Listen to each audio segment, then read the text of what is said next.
वज़ीर आला रेवंत रेड्डी ने रियासत तेलंगाना के 5 मुत्तहदा अजला रंगारेड्डी, नलगुंडा, करीमनगर, वरंगल और खम्मम के इंचार्ज वज़रा और अरकान असम्बली के साथ एक अहम जायजा इजलास मुनक़िद किया। MCRHRD में मुनक़िदा इस इजलास में वज़ीर आला ने वज़रा और अरकान असम्बली के साथ इन अजला में सियासी मसाइल और तरक्याती प्रोग्रामों के बारे में नुमाइंदों से तबादला ख्याल किया। वज़ीर आला ने वज़रा और अरकान असम्बली को हिदायत दी कि हर ज़रूरतमंद को फलाही स्कीमात के फ़वाइद पहुँचाए जाएँ। उन्होंने कहा कि फलाही स्कीमात के तहत इस्तेफ़ादा कुनिंदगान की शिनाख्त के लिए इंद्रम्मा कमेटियाँ बनाई गई हैं। BRS के कारगुजार सदर तारक रामा राव ने इल्ज़ाम लगाया कि रियासत की कांग्रेस हुकूमत पहले ही अवामी एतमाद से महरूम हो गई है, क्योंकि इख्तिदार के हुसूल के 1 माह बाद ही वो अपने वादों पर कायम नहीं रह सकी। उन्होंने कहा कि कांग्रेस हुकूमत मुख्तलिफ तबक़ात बशमूल SC, ST और BC से किए गए वादों पर अमलावरी में संजीदा नहीं है। उन्होंने अदा किया कि BRS न सिर्फ तेलंगाना अवाम के लिए लड़ाई लड़ेगी, बल्कि कांग्रेस हुकूमत को वादों पर अमलावरी के लिए भी मजबूर करेगी। उन्होंने BRS के कारकुनों पर जोर दिया कि वह तमाम सतहों पर कांग्रेस की नाकामियों को बेनकाब करने के लिए तैयार रहें। हल्का लोकसभा खम्मम के पार्टी कायदीन और कारकुनों के प्रगति भवन में मुनक़िदा इजलास को खिताब करते हुए तारक रामा राव ने कांग्रेस हुकूमत की कारकर्दगी पर सवाल उठाया। कमिश्नर GHMC रोनाल्ड रॉस ने मजलिस के नामपल्ली के रुकन असम्बली मोहम्मद माजिद हुसैन के साथ नामपल्ली हल्के के मुख्तलिफ इलाक़ों का तफसीली दौरा किया। इस मौके पर उन्होंने इंजीनियरिंग, टाउन प्लानिंग और SNDP के कामों का तफसीली तौर पर मुआयना किया। आगापुरा कलवट, मल्लेपल्ली, महमूद हॉस्पिटल, ताजनगर और मुख्तलिफ इलाक़ों में जारी तरक्याती कामों का उन्होंने नामपल्ली रेलवे स्टेशन पर चारमीनार एक्सप्रेस ट्रेन पटरियों पर से उतर गई। ये ट्रेन चेन्नई से हैदराबाद पहुंची थी कि नामपल्ली रेलवे स्टेशन पर इसकी 3 बोगियां पटरियों पर से उतर गई और इस ट्रेन ने प्लेटफॉर्म की दीवार को जुज़वी तौर पर टक्कर दे दी। इस हादसे में दीवार के करीब मौजूद 10 मुसाफिरीन मामूली जख्मी हो गए, जिनको इलाज के लिए करीबी दवाखाना मुंतकिल किया गया। जिस ट्रैक पर चारमीनार एक्सप्रेस ट्रेन का हादसा पेश आया, वहाँ कई ट्रेनें चलती हैं। MMTS ट्रेनें भी इस ट्रैक पर चलती हैं। हुक्काम इस वाक़े की तहकीकात कर रहे हैं। फिलहाल पटरी से उतरी हुई बोगियों की मरम्मत का काम किया जा रहा है। इस वाक़े की इत्तला होते ही रेलवे स्टेशन के आला हुकाम वहां पहुंच गए। इस वाक़े पर रद्द-ए-अमल जाहिर करते हुए हैदराबाद के इंचार्ज वज़ीर पूनम प्रभाकर ने जख्मियों के बेहतर इलाज की हिदायत दी। चीन का ममनुआ मांझा शहर के बाज़ बाज़ारों में आसानी से दस्तयाब हो रहा है, जिस पर मुकामी देसी मांझा तैयार करने वालों ने तशवीश का इजहार किया है। उन्होंने मीडिया से बात करते हुए कहा कि देसी मांझा नुकसानदेह नहीं होता, इसके बरखिलाफ चीन का मांझा नुकसानदेह और जानलेवा होता है। हुकूमत की तरफ से इस पर पाबंदी के बावजूद लाखों और करोड़ों रुपए का मांझा शहर के बाज़ारों में लाया जा रहा है। इस पर हुकूमत को तवज्जो देने की ज़रूरत है। उन्होंने कहा कि इससे गरीब मांझा मेकर्स मसाइल के शिकार हैं और उनका रोज़गार मुतासिर हो रहा है। अस्सलाम वालेकुम, मेरा नाम शेख भाई है, मैं मांझा मेकर हूँ। यहाँ पर पहले तो जो है हमारे मामू साहब करते थे, अब जो है मैं 1972 से कर रहा हूँ। ये मांझे का जो है ये सूती मांझा है और ये तकरीबन जो है आपको कोई नुकसानदेह नहीं है, जानलेवा नहीं है। जो चाइना का मांझा आया हुआ है वो नुकसानदेह जानलेवा है, मगर वो जो है गवर्नमेंट से जो है बैन होने के बावजूद लाखों करोड़ों रुपए का माल आ रहा है। इसके ऊपर तवज्जो देना चाहिए आप लोगों को। इससे कई लोगों को नुकसान है, गरीब लोगों का जो है पूरे पेट पे मट्ठी पड़ जा रही, पूरा काम खराब हो जा रहा हमारा। सुनिए, मैं तकरीबन 4-5 महीने काम करता था, अब बमुश्किल जो है 1 महीना भी नहीं कर रहा हूँ। पहले मेरे पास 10-15 आदमी काम करते थे, अब वो जाके मैं हमारे बच्चे को लेके और एक दो कारीगर हैं उनसे काम ले रहा हूँ। सुनिए, आप मेरे को काफ़ी परेशानी हो रही। गरीबों को जो है एक रोज़गार है, वो एक आस के मारे जो है हम ये काम करते हैं। अब इसके चाइना का मांझा बैन तो है, मगर जो है आम बाज़ार में तो आम बिक रहा है, कोई बोलने वाला नहीं है उसके ऊपर। आप लोगों से गुजारिश है कि उसके ऊपर तवज्जो दें तो आगे कुछ हम डेवलपमेंट कर सकते हैं, वरना नहीं तो जो है मुश्किलों का सामना है। कोई रोज़गार नहीं है। मेरा बच्चा, बड़ा बच्चा BCom करे हुआ है, दूसरा बच्चा हाफिज है, इंटर करे हुआ है, तीसरा बच्चा MBA करे हुआ है, चौथा बच्चा ग्रेजुएशन करे हुआ है, मगर हम अक़लियती तबके के हैं। ये रोज़गार मिलना बोल तो कहाँ से, मुश्किल की बात है। अब ये रोज़गार हम कर ले रहे हैं, हमारा जो है पुराना है मामला, बल्कि हम कह ले रहे हैं बड़ों की इज्जत बड़ों की शान के खातिर। उसके बावजूद जो है यहाँ पर हमारा कोई फायदा नहीं हो रहा। जब हम 4-5 महीने 6 महीने काम करने वाले, अब जाके जो है 15-20 दिन होगा, हर किसी की जबान पे चाइना का मांझा है, सुनिए, और बिक रहा है, मिल रहा है, ला रहे हैं, उड़ा रहे हैं, सुनिए। इसके लिए आप लोग तवज्जो दिए तो हमारा जो है आगे फिर फायदा होता। कितने साल से आप ये काम कर रहे थे? मैं 1972 से कर रहा हूँ। उससे पहले हमारे मामूद साहब जो है 60 साल करे, पाशा भाई नाम था उनका। 1972 से कर रहा हूँ मैं, अब तक भी कर रहा हूँ। बड़ों का मामला है, ये सिलसिला टूटना नहीं बोल के जो है कर रहे हैं। सुनिए आप, तो उस दौरान के रेट में और अभी का रेट क्या है? रेट तो मुख्तलिफ रहता साहब, मुकाम के लिहाज से रहता। सुनिए आप, अब जहाँ चीज हम जो है 10 रुपए गिटी मांझा बेचते तो दूसरे लोग जो है 50 रुपए से बेचते, 60 रुपए से बेचते। अब उनका आना जाना रहना, किराया, मुकाम का पैसा सब करना पड़ता खर्चा, उस लिहाज से करते। अब हमारे को यहाँ पर कुछ भी नहीं है, यहाँ पे सहूलत है, सहूलत से हम अपना काम करते। तो अभी इनकम वगैरह उतनी नहीं है पहले की इनकम खत्म हो गई था बिल्कुल। मेरा जो है 6 महीने काम चलता था, 6 महीने काम जाके अब जो है 20-22 दिन का काम होगा। सुने अभी इस वक्त जो है मेरे 2 बच्चे हैं, मैं हूँ और एक हमारे कारीगर है राजू बोलकर, बस ये 3 ही आदमी है। वो 3 आदमी का ही पेट भर का तो अल्लाह का शुक्र है। ये सूती मांझे में हम जो है चावल का इस्तेमाल करते, चावल, कलर, और जो है बाज़ वक़्त कांच का पाउडर करते, बाज़ वक़्त जो है पत्थर का पाउडर। पत्थर नहीं मिल रहा है, गार का पत्थर नहीं मिलने से हमारे को परेशानी हो रही, नहीं तो उसका भी इस्तेमाल करते। सुनिए आप, कांच का बहुत कम इस्तेमाल करते, गार के पत्थर के ज़्यादा इस्तेमाल करते इसमें ये मांझे में। और जो है दूसरे जड़ी बूटियाँ मिला के जो है मांझा बनाते। और हैदराबाद, सिकंदराबाद में शेख भाई मांझा में कर डलपुर रहा बोलते, कोई भी जो है यहाँ पर लेके आके छोड़ता। आप अल्लाह का फजल है। सुने आप, मशहूर है हर जगह जो है। कई मांझा तकरीबन हैदराबाद, सिकंदराबाद में है, डिस्ट्रिक्टों में भी है, वरंगल, हनमकुंडा, सुने आप तकरीबन जगह लेके जाते। सुने ये मांझे से कोई नुकसान वगैरह? ये मांझे से कोई नुकसान नहीं था, पकड़ खींचे छुड़ जाता। सुने आप, ये ढील का मांझा, खींच का मांझा कुछ नहीं रहता। ढील लड़ाने के लिए जरा मोटा रहता, ताकतवर रहता हो। सुने आप, खींच का मांझा बारीक होना पड़ता। और क्या है, लड़ाने में टेक्निक है, आप बारीक मांझे से भी सब लड़ा सकते, टेक्निक का मामला है इसमें। सुने आप, पहले के लोगों में बड़े लोग जो है शौक करते थे, उनको टेक्निक मालूम थी, टेक्निक का काम करते थे। अब नौजवान बच्चे, उनको पतंग क्या चीज है उनको मालूम ही नहीं है, खाली पिलाना बस, खत्म हो गया बस। बहुत सारे लोग जो है पहले के लोग शौकीले थे, उनको मालूम है कैसे टाइम पे पिलाना। अब दिन तमाम पतंग पिलाते, पतंग पिलाने की टाइमिंग है 3 बजे से 5 बजे तक। सुने आप, हवा एक साकित रहती। अब ये हवा कभी इधर कभी इधर कभी इधर चौतरफ फिरते रहती, उसमें पतंग का पूरा बैलेंस चले जाता। सुने आप, और कुछ भी नहीं है इसमें। लड़ाने पे आपकी टेक्निक है, जितना आप तवज्जो देंगे लड़ाएंगे। पहले के लोग भी लड़ाते थे, पहले बड़े लोग ज्यादा पिलाते थे।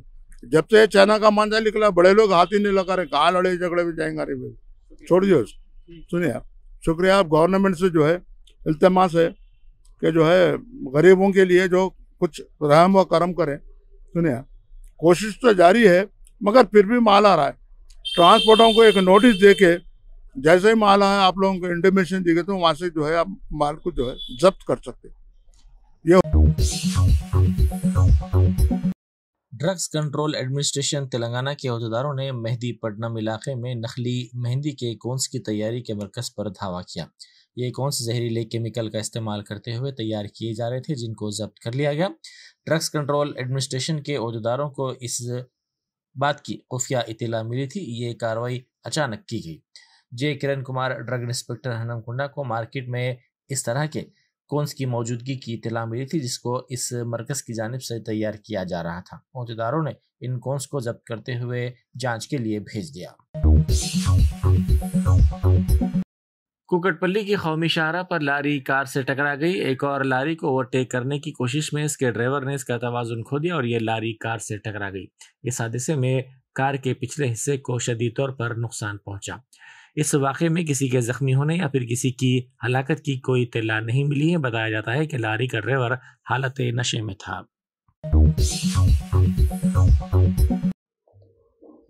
तेलंगाना के वजीर आला रेवंत रेड्डी की क़यादत में अमेज़न कंपनी के नुमाइंदों का एक इजलास मुनक्किद किया गया। चीफ मिनिस्टर रेवंत रेड्डी ने अमेज़न कंपनी के नुमाइंदों से मुलाकात की। इस दौरान नायब वजीर आला भट्टी विक्रमार्का, वज़रा उत्तम कुमार रेड्डी, श्रीधर बाबू और दीगर आला ओहदेदार भी मौजूद थे। इस इजलास में अमेज़न के नुमाइंदों ने तेलंगाना में सरमायाकारी से मुताल्लिक़ तफसीलात बताई।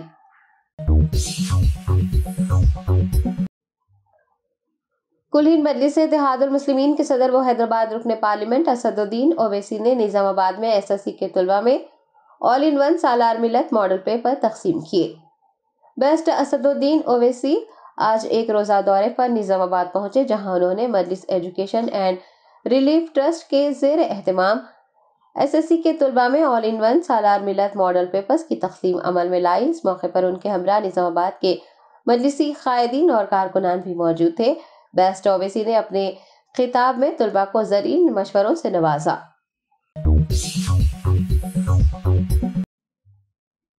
हैदराबाद में रियासत हाय मुत्तहिदा की कौंसल जनरल जेनिफर लॉर्सन ने हैदराबाद मेट्रो रेल के तौसी मंसूबों की सितारिश की है। जेनिफर लॉर्सन ने HMRL के MD NVS रेड्डी और दीगर ओहदेदारों के साथ मेट्रो रेल में सफर किया। अपने सफर के दौरान उन्होंने साथी मुसाफिरीन से भी बातचीत की। अमरीकी कौंसल जनरल ने उपल में हैदराबाद मेट्रो रेल डिपो का भी दौरा किया और वहां के वर्कशॉप का मुशाहदा किया। उन्होंने पायदार नक्ल हमल फराहम करने के लिए पुरअज़्म मेट्रो इंतजामिया की भरपूर सताइश की और सोशल मीडिया प्लेटफॉर्म एक्स पर एक ट्वीट करते हुए अपने तजुर्बात भी शेयर किए।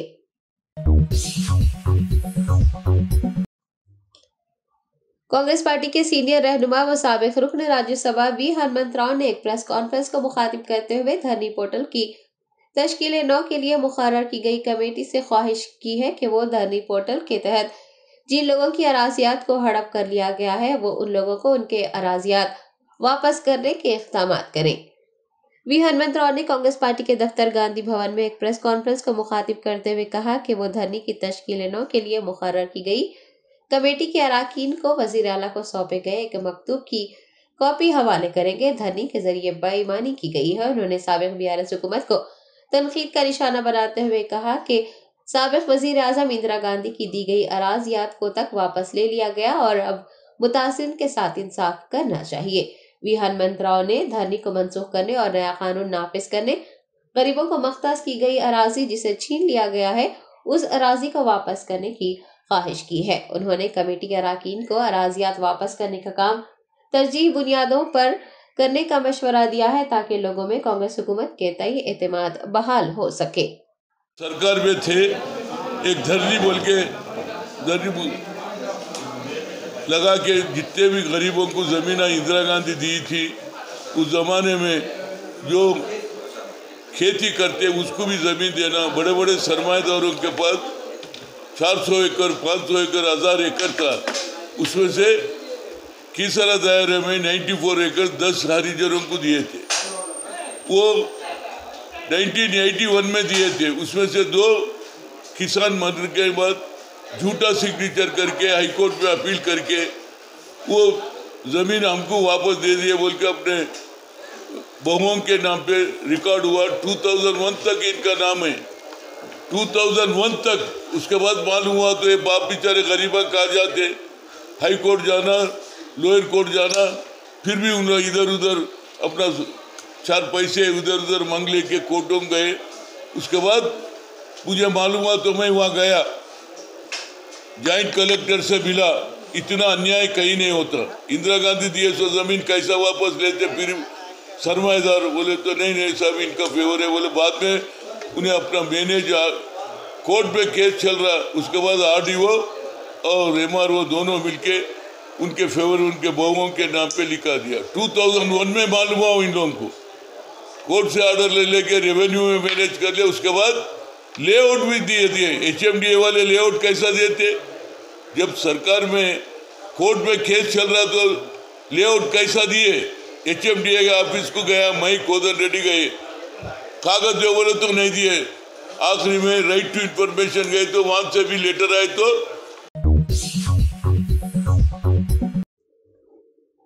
ऑल इंडिया मजलिस इत्तेहादुल मुस्लिमीन के MLC मिर्जा रहमत बेग ने मेशपरम असम्बली हल्के के बालापुर नादरगुल में बीजेपी कॉरपोरेटर श्रीधर रेड्डी के एक मस्जिद और कब्रस्तान की बाउंड्री वॉल के तामीरी काम रुकवाने और दीवार को तोड़ने पर श्रीधर रेड्डी के खिलाफ आदि बटला पुलिस स्टेशन में शिकायत दर्ज करवाई है। तफसीलात के मुताबिक नादरगुल में बीजेपी कॉरपोरेटर श्रीधर रेड्डी ने मस्जिद और कब्रस्तान की बाउंड्री वॉल के कामों को रुकवाया और जेरे तामीर दीवार को भी मुनहदम कर दिया। कुल हिंद मजलिस इत्तेहादुल मुस्लिमीन के सदर असदुद्दीन ओवैसी को जैसे ही इस बात का इल्म हुआ, उन्होंने MLC मिर्जा रहमत बेग को मुकामी वाक़े पर पहुंचने और तफसीलात हासिल करने की हिदायत जारी की। मिर्जा रहमत बेग ने नवाजुद्दीन अहमद कॉरपोरेटर सुलेमान नगर और साबिक कॉरपोरेटर हबीब आरिफ जैन के साथ आदि बटला पुलिस स्टेशन पहुंचकर CI रघुवीर रेड्डी से मुलाकात की और बीजेपी कॉरपोरेटर के खिलाफ शिकायत दर्ज करवाते हुए उनके खिलाफ सख्त कार्रवाई करने की दरख्वास्त की।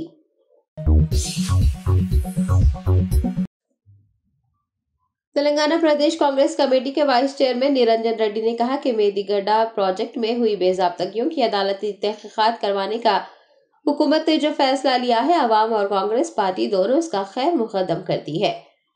TPCC vice chairman Niranjan Reddy ने गांधी भवन में मेदीगड्डा प्रोजेक्ट की अदालती तहकीकात, फार्मूला ई-रेस की मनसूखी व दीगर उमूर पर मीडिया को मुखातिब किया। उन्होंने कहा कि वजीर आला रेवंत रेड्डी ने मेदीगड्डा प्रोजेक्ट की बेज़ाब्तगियों की अदालती तहकीकात करवाने का जो फैसला लिया है, कांग्रेस पार्टी और अवाम दोनों इसका खैर मकदम करती है। पिछली BRS हुकूमत के जरिए की गई धांधलियां 2 बार इख्तिदार में आते हुए अवाम को किस तरह से लूटा गया, वो तमाम तफसीलात अवाम के सामने लानी चाहिए।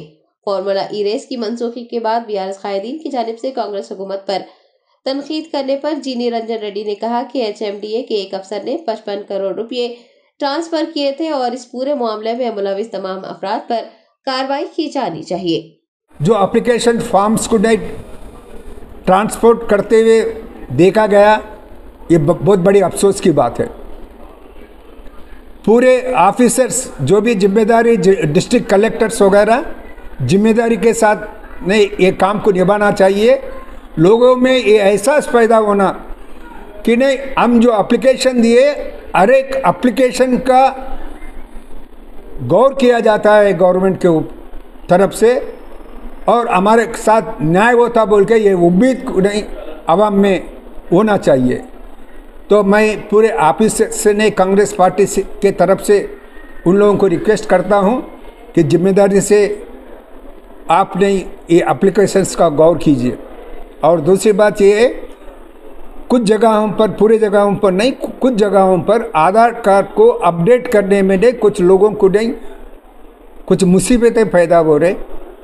जहाँ पर नहीं कम आधार अपडेट सेंटर्स है, मैं जिला कलेक्टर्स को रिक्वेस्ट करता हूँ जहाँ पर भी नहीं ऐसा ज़रूरत है तो एडिशनल अपडेट सेंटर्स को कायम करिए और औलाद आवाम को कोई तकलीफ नहीं हुई ऐसा जिम्मेदारी के साथ कदम उठाइए। Thank you.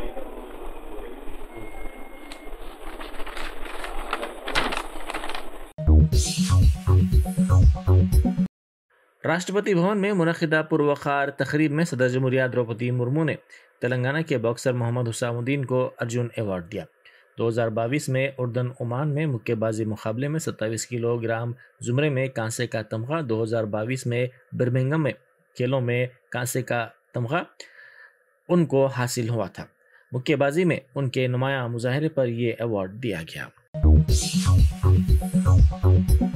हिंदुस्तानी बहरिया के सरबरा एडमिरल आर हरी कुमार ने दृष्टि 10 ड्रोन्स की नकाब कुशाई अंजाम दी, जो अडानी डिफेंस हैदराबाद की जानिब से तैयार किया गया है।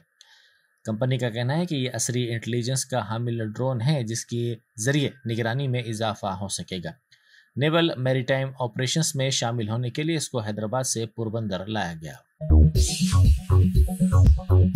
Germanton super speciality hospital, doctor Mir Jawad Jar Khan, senior experienced orthopaedic surgeon, bone fracture, joint replacement, hip replacement और स्पाइन सर्जरी कामयाबी से अंजाम दे रहे हैं। इसके अलावा neuro surgery, cardiology, gynaecology, dental, general medicine, dialysis और फिजियोथेरेपी जैसे शोबाजात में इंतहाई कामयाबी के साथ वाजबी फीस में इलाज किया जा रहा है। शेयरिंग और प्राइवेट रूम्स। अस्पताल में 24 घंटे MRI, CT scan, 2D digital x-ray, ultrasound, operation theatre, ICU और लैब की सहूलत दस्तयाब है। आपकी उम्मीदों के ऐन मुताबिक Germanton super speciality hospital, pillar number 150, Attapur, Hyderabad.